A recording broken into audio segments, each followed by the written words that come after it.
तस्मै श्री गुरवे नमः। नमो विष्णुपादाय कृष्णप्रेष्ठाय भूतले श्रीमते जयपताकस्वामी इति नामिने।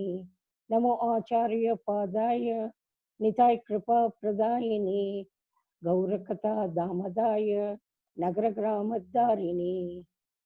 नमो विष्णुपादाय कृष्णप्रेष्ठाय भूतले श्रीमते भक्तिवेदांत स्वामी इति नामिने। नमस्ते सरस्वती देवे गौरवाणी प्रचारिणे निर्विशेष शून्यवादी पाश्चात्य देशधारिणे।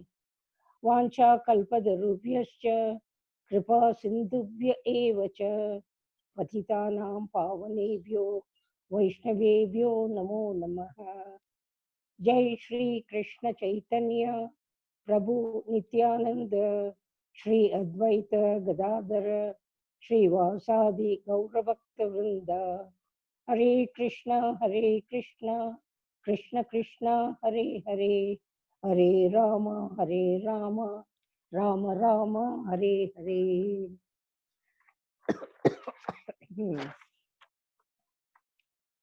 So, the topic is Ramayana. The main author of the epic Ramayana was Valmiki. But there are many versions of Ramayana written by many authors, and many Eastern countries like Malaysia, Singapore, Cambodia, Japan, Taiwan have their own version of Ramayana. But I have taken references from Valmiki Ramayana and Srimad Bhagavatam, translation and purport by Srila Prabhupada, Canto 9, Chapter 10, text 26 and 28, and from the lectures of our ISKCON devotees. Valmiki and Prabhupada have not mentioned much about Mandodari, but in Uttar Ramayana, we have a story about Mandodari's birth and her life. Now, let us take Mandodari's birth and her life. Mandodari was the adopted daughter of Mayasura and Hema and Apsara. Mayasura was the son of Kashyapa Muni. They have two sons, Mayavi and Dundubi. But they longed to have a daughter. So they started performing penances to Lord Shiva to seek his favor. Meanwhile, an Apsara named Madhura comes to Kailash, the abode of Shiva, after finishing the penance. Her desire was to have Shiva as her husband. When she came to Kailash to pay obeisances to Lord Shiva, Parvati was not present there. It so happened that Madhura has a union with Shiva as per her desire. When Parvati comes, she sees the ashes on the chest of Madhura and understands everything. Ladies are very sharp in this. She gets furious and curses Madhura to become a frog in a well for 12 years. After Parvati leaves, Shiva takes pity on Madhura, consoles her, and says she will become a beautiful woman after 12 years and get married to a great valorous man. It so happens Mayasura and Hema are doing penance near the well. After 12 years, Madhura becomes a beautiful girl. She finds herself in the well and gets scared and starts shouting for help. This cry is heard by the couple. They bring her out of the well and adopt her. They bring her up as Mandodari. Ravana comes to the house of Mayasura and falls in love with Mandodari and gets married to her. Initially, Mandodari refuses to marry him. Later, because of the pressure, knowing fully well the character of Ravana, she agrees to marry him. Ravana and Mandodari, they have three sons, Meghanatha, Akshay Kumara, and Atikaya. Near Jodhpur, there is a town by name Mandor. This is believed to be the native place of Mandodari. hence her name Mandodari. Mandodari's role in the Ramayana, though fleeting, is outstanding. Mandodari was a very righteous woman and wanted Ravana to come to the path of righteousness. But as was his character, egoistic Ravana ignores her advice. She also advises him not to subdue the Navagrahas, 9 celestial beings. Ravana kidnaps Sita, wife of Rama. Here too Mandodari advises Ravana to return Sita to Rama, but Ravana does not listen. Mandodari knew very well that this lust of Ravana will bring his downfall. In Valmiki Ramayana, it is said that Mandodari was a very beautiful woman, so much so when Hanuman came to Lanka to find Sita and Hanuman entered the palace of Ravana, he was stupefied by Mandodari's beauty and for a second thought that it might be Sita. Such was the beauty of Mandodari. In Ashokavati, where Sita was kept imprisoned, Hanuman sees Ravana entering the place and threatening to kill Sita if she refuses to marry him. Here Mandodari saves Sita by stopping Ravana and advising him that to murder a woman is a very big crime and Ravana should not kill Sita. He had several wives with whom he could enjoy and begged him to give up the, the idea of having Sita as his wife. Of course, Ravana spares Sita's life but does not give up his wish to marry her. She also reminds Ravana of the curse he had, that is, if he touches a virtuous woman without her consent, then that will make him forget his supernatural powers, such as the Akasha Gamini, the science of flying into the sky. In short, Mandodari does everything in her power to to prevent her husband from committing a heinous sin of killing a defenseless woman. This only prevented Ravana from being harsh to Sita and forcing her. Once, Ravana sends Mandodari to Sita with rich, beautiful clothes and jewelry, asks her to convince Sita and dress her up and bring her to him. Even though it was against her wishes, Mandodari, as a loyal and dutiful wife, goes to Sita to convince her. Similar to this, there are many, many instances which show how Ravana humiliated Mandodari, taking advantage of her good nature. Mandodari did not argue with Ravana and did not leave him also because she was a chaste woman. This is about Mandodari. Now we come to the Yuddhakanda. In this we see how the stubborn Ravana refuses to heed by Mandodari's words. Meanwhile, Rama crosses the ocean by building the bridge with the help of Sugriva and his monkey soldiers and reaches Lanka.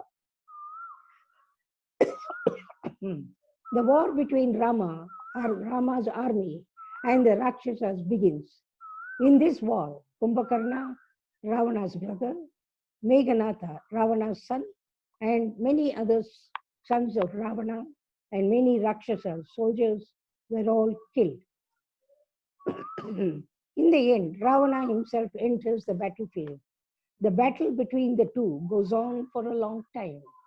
Then Sri Rama uses the Brahmastra that pierces the heart of Ravana and he falls down dead from his chariot.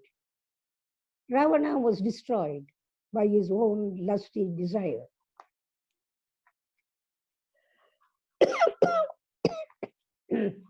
In Bhagavad Gita, 3rd chapter, 36th text, Arjuna asks Krishna, Arjuna Uvacha, sorry, Atakkena prayuktoyam papam charati purushaha anichan api Vashrena Varshneya Balad Iva Niyojitaha. Translation. Arjuna said, O descendant of Vishnu, by what is one impelled to sinful acts, even unwillingly, as if engaged by force? Purport.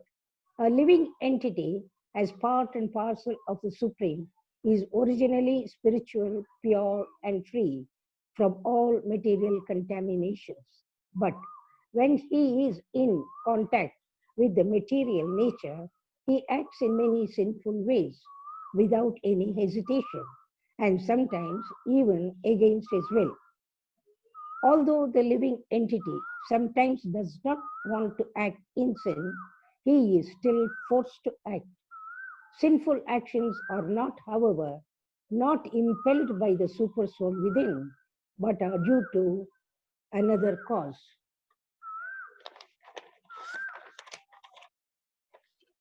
To this question, Krishna explains, Sri Bhagavan Vacha Kamayesha Krodayesha Rajoguna Samudbhavaha Mahasano Mahapapma Vidhi Enam Iha Vairinam. Translation. The Supreme Personality of Godhead said, it is lust only, Arjuna, which is born of contact with the material mode of passion and later transformed into wrath, and which is the all devouring sinful enemy of this world. Purport. When living entities come in contact with material creation, his eternal love for Krishna is transformed into lust in association with the mode of passion. Or, in other words, the sense of love of God becomes transformed into lust as milk in contact with sour tamarind is transformed into yogurt. Lust is the greatest enemy of the living entity, and it is lust only which induces the material world, which induces the pure living entity to remain entangled in the material world. Wrath is the manifestation of the mode of ignorance. One can be saved from the degradation of wrath by spiritual attachment. The living entities also have partial independence, but by the misuse of their independence, when the service attitude is transformed into the propensity for sense enjoyment, they come under the sway of lust. When completely baffled by prolonged lustful activities, the living entities begin to inquire about their real position. Therefore, lust and wrath, when employed in Krishna consciousness, becomes our friends instead of our enemies. So lust can never be satisfied. It gives rise to anger. Ravana had everything. He had influence, he had power, opulence. He was very intelligent and had very crafty intelligence, intelligence in philosophical ways. But he got destroyed. Why? Because of his lust. Therefore, if one tries to satisfy lust, it is only short-lived, and lust increases lust. Example, a log of wood is burning. If you add more wood, it will burn more, but will not subside. That is the nature of lust. That is the nature of lusty material desires. There is nothing that Ravana did not have except Krishna consciousness. Mandodari addressed him as a lusty one. There are three types of leaders or kings. One takes advice from elders, gurus, friends, well-wishers, etc., and will follow the advice. Second, may take advice but not listen or execute. Third, does not take advice at all. Ravana belongs to the second category, that is, may take advice but not listen or execute. Why could we not listen to the advice? because of his lusty desire, sense gratification. There are two types of nature, the higher and the lower. If you feed the nature with good things, it becomes higher. Just the opposite for the lower nature. The power of material attachment, attraction to the opposite sex, etc., is very strong. Because of this attachment comes desire and disappointment. How can one overcome this, transform lust to its original status, the state of being in Krishna consciousness? The news of Ravana's death spread throughout the inner apartments of the royal palace. Ravana's wives came out of the city and entered the battlefield, their hairs disheveled and dressed and ornaments in disarray. Overcome by unbearable grief and wailing aloud, some of the women rolled in the dust like mad women, while others went and embraced different parts of Ravana's dead body, crying out, "Oh my lord, oh my husband." One of the ladies hung around Ravana's neck, while others clutched his feet, rubbed his wounded chest, threw up their arms in despair, or fainted, being unable to bear the grief. Amidst the sounds of loud wailing, these lamentations were heard. "Oh dear husband, by ignoring our good advice, as well as the given as well as the advice given by Vibhishana, you have brought about your destruction. Now, now that you are dead, our lives are our lives are also finished, for the wives have no other support than her husband. This is the inevitable end for such a cruel and hard-hearted person like you.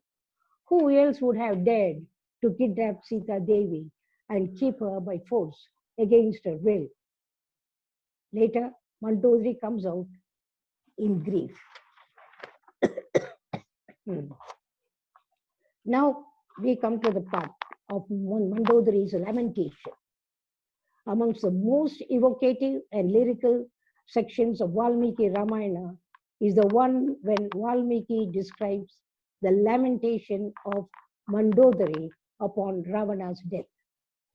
Ravana had several wives. The most important was Mandodari. In Valmiki Ramayana, after Ravana was killed by Rama, there is a chapter on Mandodari's lamentation. This is one of the most beautiful texts in this chapter. This should be really read in Sanskrit to appreciate its beauty. To translate such a poetry in English is impossible, as it cannot bring the original flavor. The Sanskrit text is very long, therefore, I will read only the translation of the text.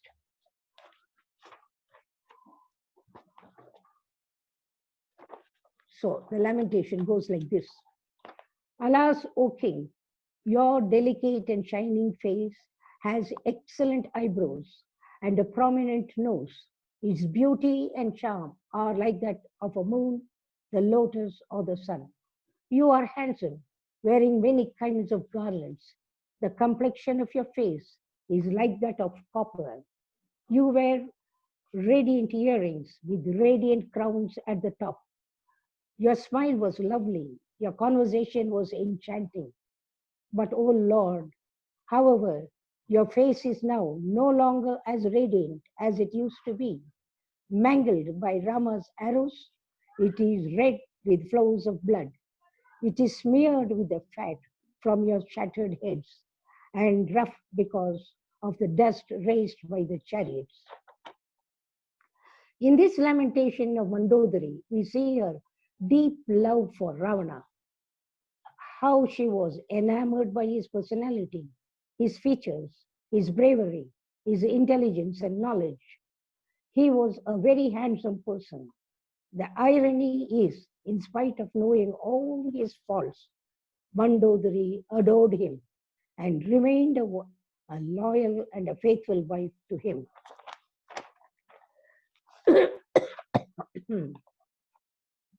Srila Prabhupada speaks about lamentation. In Yuddhakanda only, Mandodari is mentioned. In Srimad Bhagavatam, 9th canto, 10th chapter, text 26 to 28, Srila Prabhupada mentions Mandodari. These three verses show the pitiable state of Lanka and its people.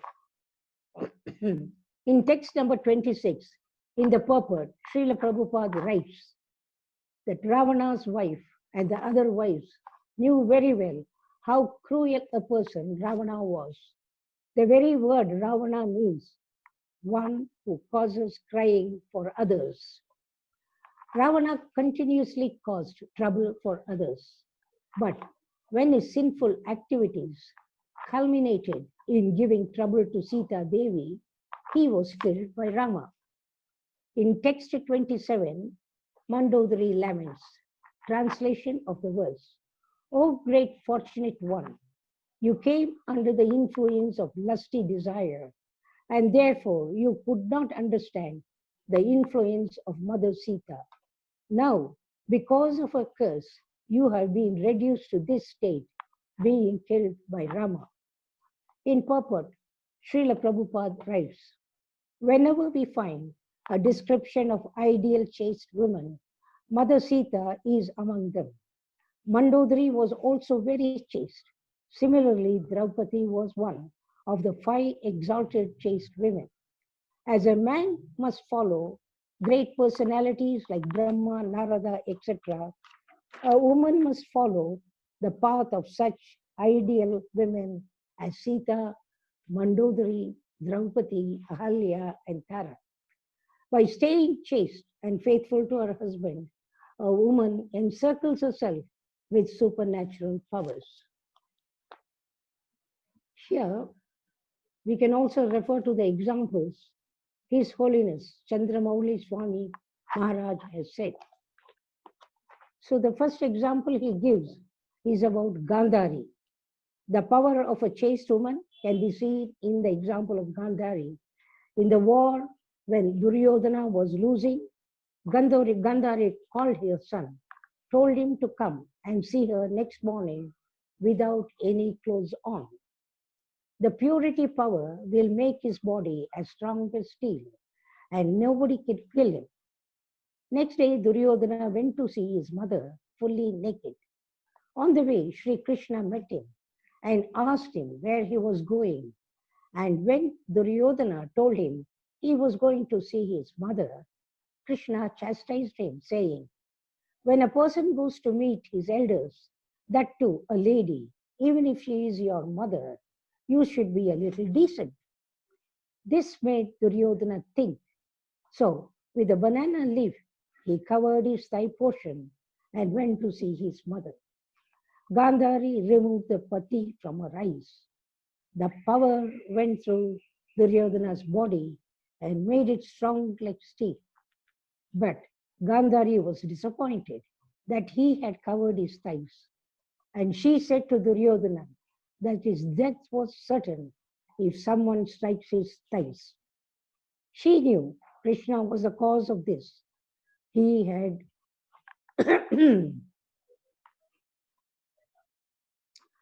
we all know how Duryodhana was killed. Here we see the power of chastity of Gandhari. There is also another beautiful story.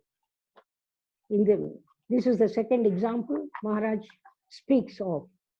He speaks of a diseased man and his chaste wife. This beautiful story of a chaste wife in Chaitanya Charitamrita, Antya Leela, chapter 20, last chapter, verse 57. The story goes like this.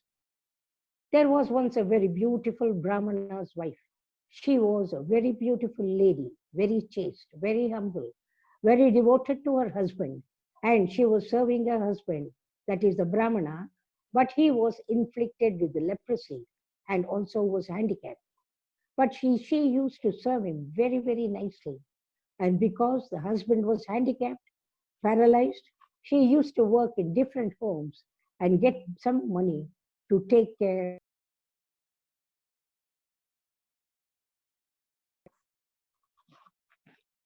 Sorry, So she used to work in different homes and get some money to take care of both her husband and her son. So, like this, she was serving her husband very, very faithfully.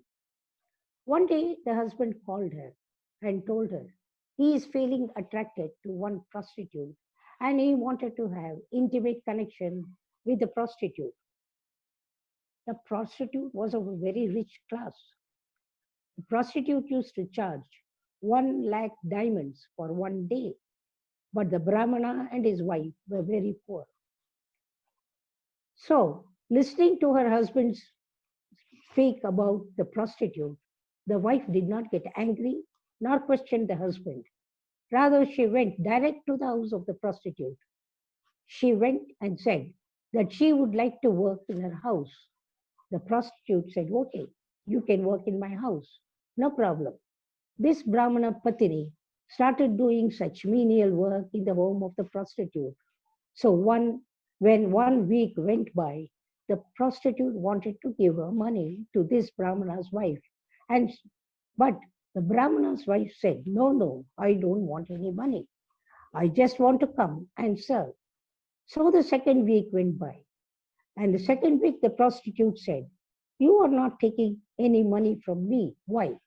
I want to give you something. You should take something from me. So then the Brahmana's wife said, well, I don't want your money. But you see, my husband, he has a desire to associate with you intimately. So, would you be able to fulfill that desire? So the prostitute was very moved. She said, okay, bring your husband. So the wife became very happy and went home and put her husband in the basket, and she carried him as he was handicapped. So she brought him into the house of the prostitute, and she was waiting outside near the door. And then this prostitute, she first served the Brahmana some dry fruits. So she brought in a tray some 3 golden pots, one of gold, one of steel, and one of mud, that is of clay. And she served the same thing in the 3 bowls and asked him to choose. And the husband went straight to the golden bowl. And then the prostitute asked the husband that why did you pick up the golden ball? The husband said, well, I want the best. I don't want the steel nor the clay pot. If there is golden, why will I not go for the gold? And the prostitute smiled and said that, yes, what I have to offer is the same that your wife is there to offer also. But you just got attracted to me externally, but your wife is like pure gold, and I am like that steel pot. Your wife is like pure gold. She never questioned you, but she brought you to fulfill your desire, and you are here to cheat on that kind of wife. Don't do that. Don't hurt your wife in this way. So when these words came out from the mouth of the prostitute, the husband immediately came back to his senses, and he said, yes, yes, thank you for enlightening me. And immediately the prostitute called the wife inside and said, please take your husband. And the husband actually begged forgiveness from his wife. And the wife carried the husband back to their home. And already the sun was down, and it was becoming night, and it was getting dark. The wife carried the husband in the basket, but his feet was hanging out. So when they passed by, there was a yogi, a sadhu, who was sitting under a tree and meditating. And the wife did not notice that. But by mistake, the feet of the husband touched the sadhu, and the sadhu got disturbed in his yogic practice. And he cursed that whosoever feet has touched me, that he will not see the sunrise tomorrow. He will lose his life. Then the wife immediately put the husband down, and she said, my dear sadhu, please understand that it is my mistake and not my husband's mistake. It is not his fault. I beg for forgiveness. I did not see you sitting under the tree. Please forgive me. But the sadhu was reluctant and he said, "No, I am not going to forgive." Then the wife said, "If I have any chastity, that devotedly if I have served my husband, and then I take a vow that tomorrow sun will not rise. The sun will not rise tomorrow because you said, the yogi said, that rising sun will take my husband's life." So, hearing this statement, all the three devas, Brahma, Vishnu, Maheshwara, appeared on the spot and they said, "My dear chaste mother, please take back your vows. Let the sun rise, and we are assuring you that your husband's life will be intact." And so then, hearing the words from the devas, the wife took back her vow. Then the devas actually gave life to the Brahmana.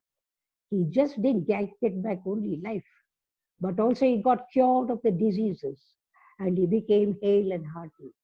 This pastime is mentioned in Chaitanya Charitamrita and also in Padma Purana. Here we see the power of a chaste woman.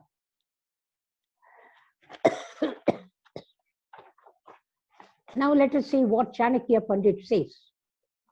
He writes, "One who considers others' wife as his mother, another's possessions as a dump of dirt, and treats all other living beings as he would himself, he is considered to be learned." Here, mother, to treat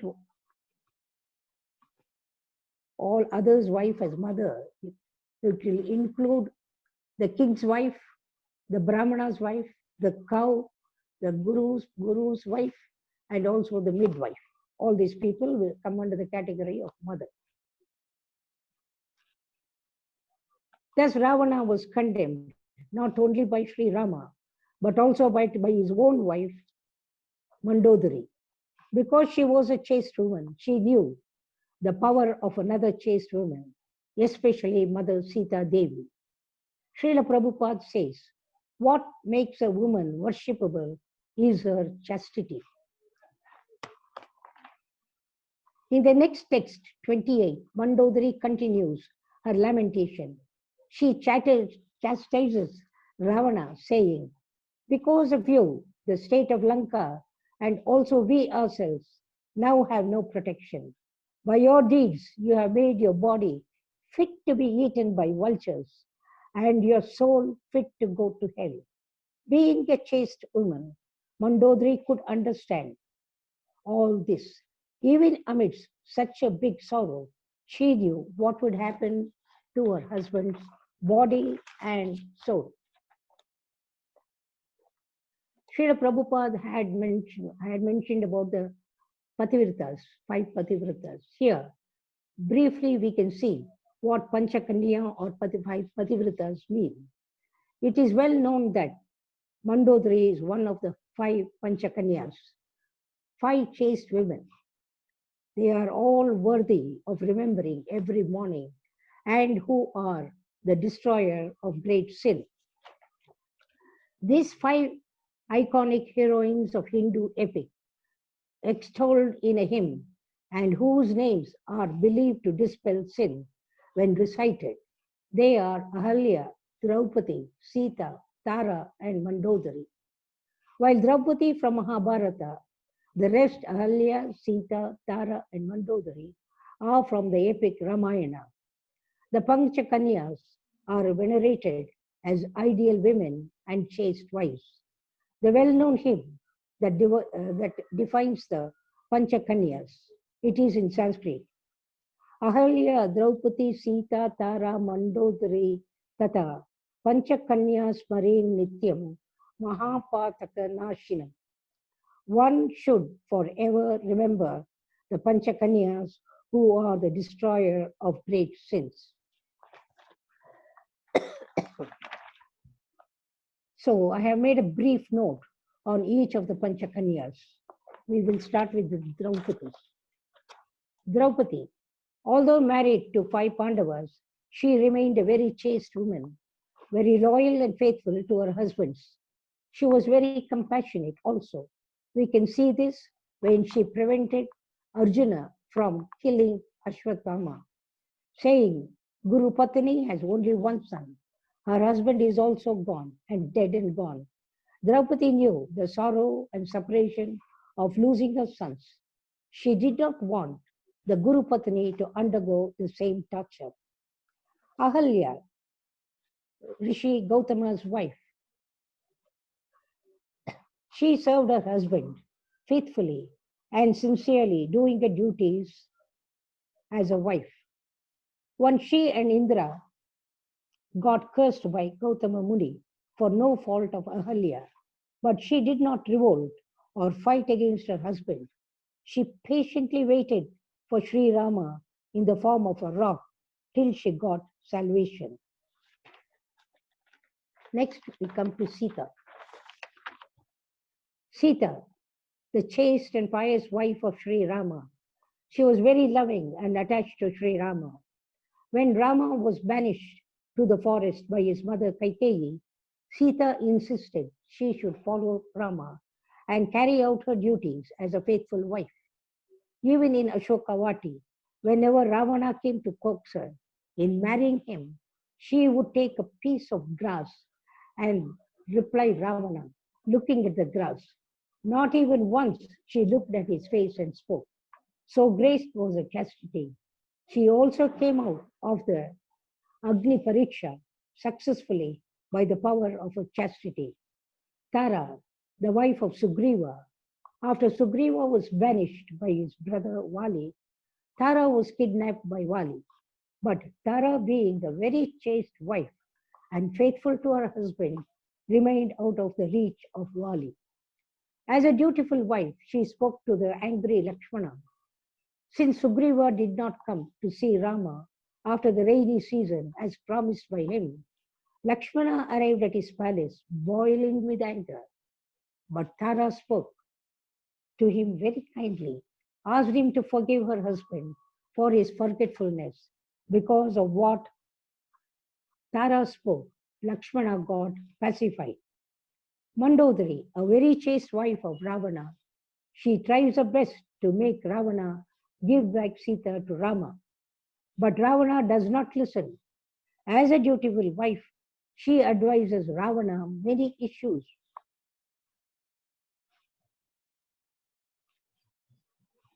Some issues would work out, but mostly it would fail. But as a devoted wife, Mandodari never gave up.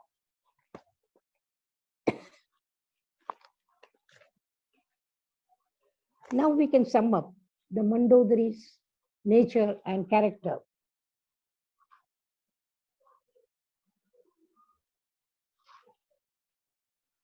Even though a very intelligent and knowledgeable person, Mandodari surpassed her.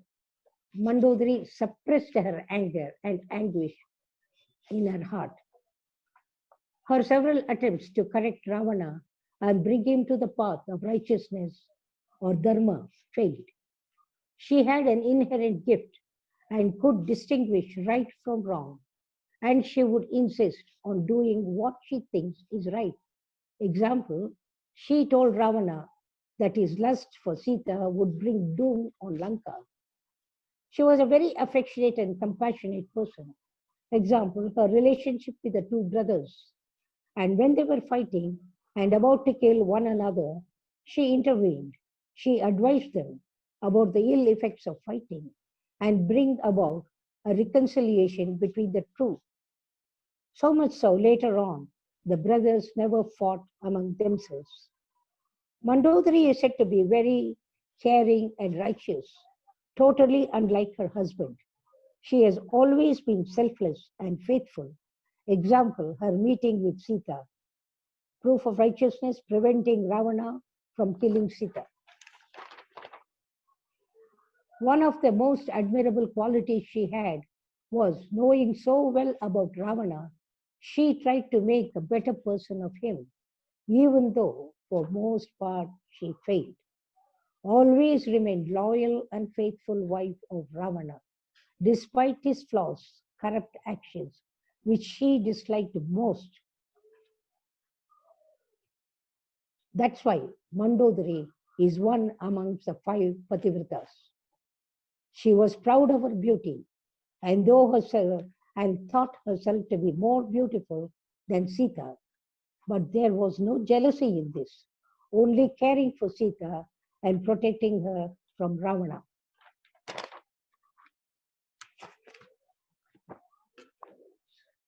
So I was going through the class of His Holiness Chandramouli Swami, and I thought I could share some points with you. Except from class, it was given in Chopati. Maharaj here says Ravana got counseling from everyone, including Shiva, his father-in-law Malayavan, Kumbhakarna, Vibhishana. Mandodari was always offering advice, but Ravana never listened. Every time he got angry with Mandodari, he would rebuke her, even though his wife had good qualities. Mandodari would never get angry, not even against Rama, whereas Gandhari chastised Krishna, telling him he was the cause of all destruction. Mandodari, in the end, in her lamentation, tells Ravana that you epitomize trouble for others. So far you have never made me cry, but now you have made me cry. In Lanka, there was practically no fear. Their king had defeated everyone, including the Devas, the demigods. They felt very protected, no fear of anything, except in the end, the fear of death.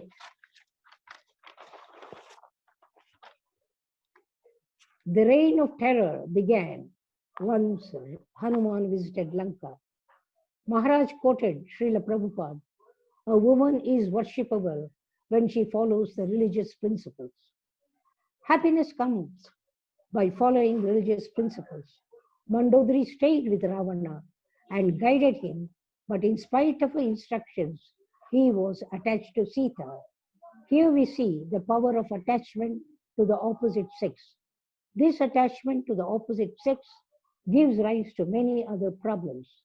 Here, Maharaj says, you can overcome this stage by practicing Krishna consciousness.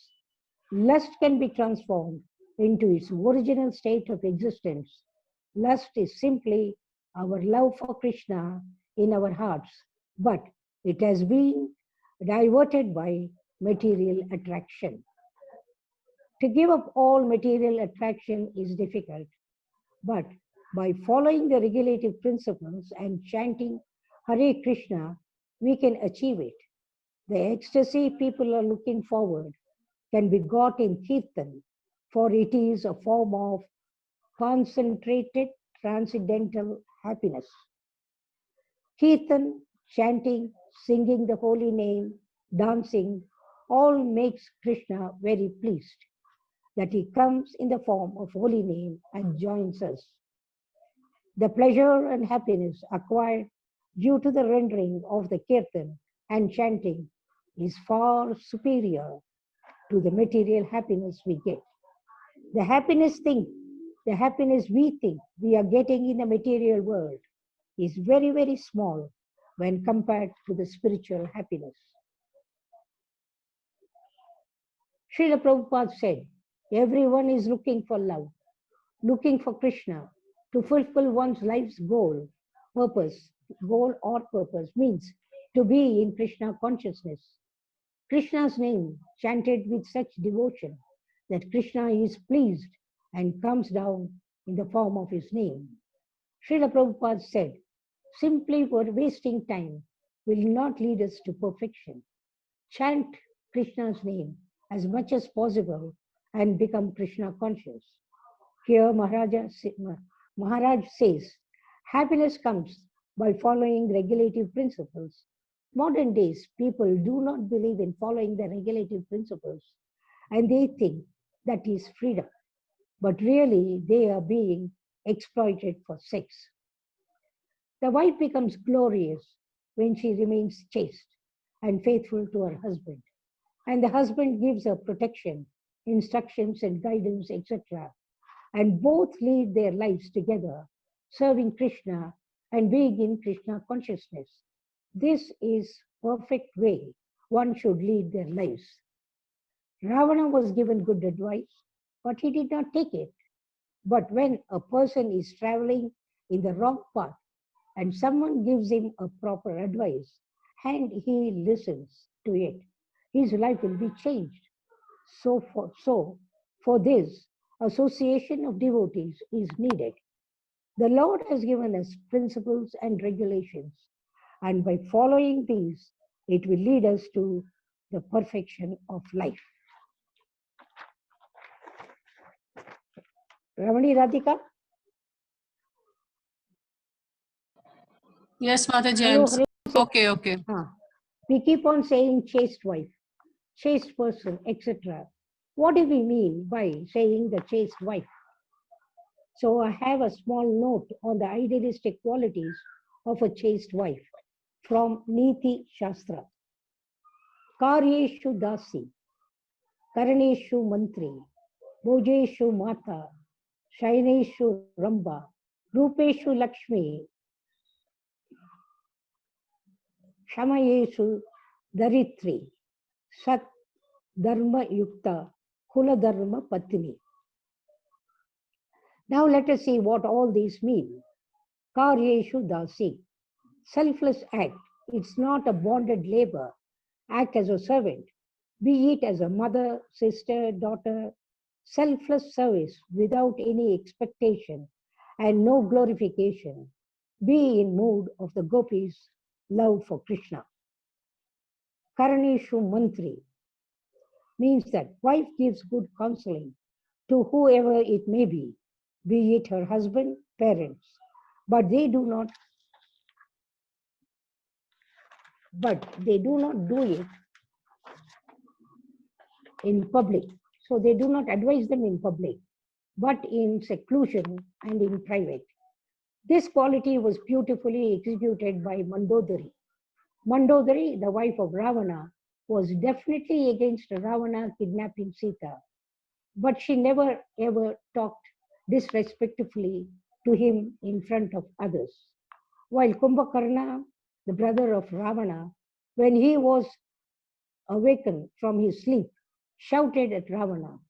He chastised him in front of everyone for having kidnapped Sita. Even Vibhishana did that. But Mandodari, when they were in their private, alone in their inner chambers, would tell Ravana to return Mother Sita. So giving good counseling, Karyeshu Mantri, this means that their words are not heard by anyone else other than the ears of the king or the husband or whoever it may be. Here it says, the husband is the head of the family, wife, nobody knows. But the wife is like the neck and the husband is like the head. So she is the one carrying the burden of the head upon her neck. The neck gives good counseling to the head to turn to the left or to the right, or which way to look, etc. That is the beauty of a woman.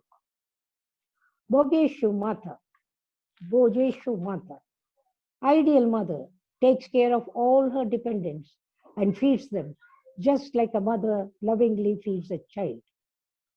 Shaineshu Ramba, it means taking care of the intimate dealings, between husband and wife. This is a very primary quality of a wife.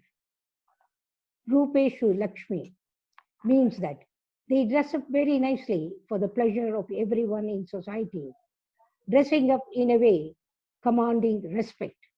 It does not mean dressing up in a sense which attracts lusty desires. Women have a very, very special responsibility on them. They dress up in such a way that it commands respect. You should feel like folding your hands when you see her. This is the principle of Rupeshu Lakshmi. Shama Daritri means forgiveness, like Mother Earth. This is an important quality. This quality Krishna also possessed. Krishna has forgiven each and every one of us. Each and every moment we forget Krishna. And out of his love, Krishna is still giving us the basic necessities of life, the merciful nature of Krishna. So we should also have some quality of forgiveness, like Mother Earth. She is tolerating our walking on her and bears our weight. But we have never thought about this.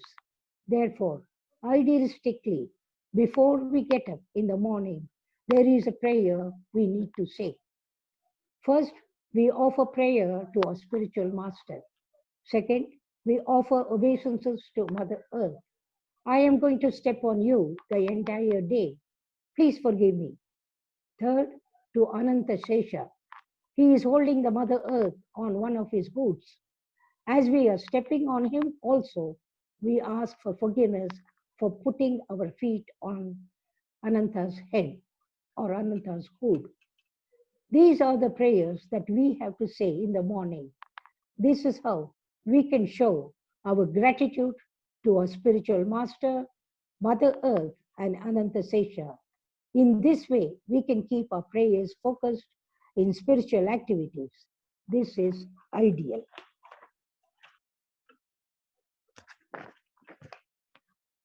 Hare Krishna Mataji, because I simply loved this Vishwanath Swami Maharaj. Yeah, there are no questions. Of Ravana. The nature of materialistic life is to have false pride and the desire to exploit the resources of material nature. And the more you have, not that you become satisfied, the more you become completely infatuated and intoxicated by that. Ravana had a beautiful wife, Mandodari, and so many other queens. So much of wealth, so much of power, prestige, but why was he not contented and live and enjoy? All because the more you have, the more you want. The more you feed, the more you feed lusty desires, the more the fire blazes. As soon as he saw that there was something better he had to have, then he had to have it. Don't think Ravana was somebody who simply lived millions of years ago. Ravana is living in our hearts. We all have that tendency. We want to be the enjoyer. We want to take the property of God for ourselves. And yet, we are envious that somebody else has something better than us. This mentality is demoniac. A devotee is humble. He simply wants to be enjoyed. And in the end, what happens to all the Ravanas throughout the world? Krishna says in Gita that I am death. At the time of death, he takes Sita back away from you. The consequence is you have to pay in another birth. And if one tries the spiritual path to control the senses, you know how very difficult it is. Ravana is a full manifestation of lust and greed. But these are in our hearts, more powerful than Ravana. How to defeat these? Even the Devatas found it difficult to defeat Ravana. They appealed to the Lord to come and save them from this demon Ravana. Lord Rama, being very merciful and kind, that he will incarnate in everyone's heart and slay this demon. This, if he simply, with a humble and sincere heart, ask him to do so. He is incarnating within the sound of his name. We call out to him in a state of sincere helplessness. He will manifest himself within our minds. But if we chant only with our tongue, he will manifest on our tongue. But if we sincerely and attentively chant his name, he will manifest in our hearts. When you chant the name Rama, he appears with his bow and arrow. When we chant Krishna, he appears with his Sudarshana Chakra.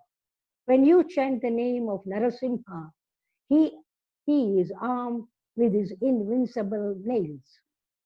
There is no difference between Lord and his name. He has come to kill the Kamsas, the Ravanas, the Hiranyakashipus within us, not whole society of demons within our hearts. Sorry. I will stop. Not just one of them, all of them, all the three, Hiranyakashipu, Kamsa, and Ravana, all the three he has come to destroy. Not only that, but the whole society of demons within our hearts. We are not talking of demons as persons, but the demoniac quality. So the real truth that the Lord has revealed to us through this beautiful pastime, Ramayana, is how I can purify, how pure love can manifest in our hearts. We must cleanse our hearts of all these unwanted qualities to lord it over the material nature by humbling ourselves before the Lord and allowing Him to come into the heart through His incarnation, the holy name. Hare Krishna, Hare Krishna, Krishna Krishna, Hare Hare, Hare Rama, Hare Rama, Rama Rama, Hare Hare. We should not make friends with Ravanas because we cannot trust someone who cannot control their senses. We have been making friends with Ravanas in our hearts all our life, but in the end, he always cheats us.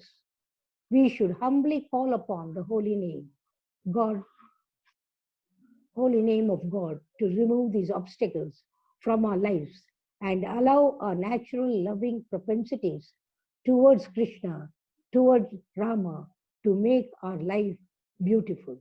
So let us all strive by chanting sincerely and praying to the Lord to get rid of all the Ravanas in our heart. Thank you very much. Hare Krishna.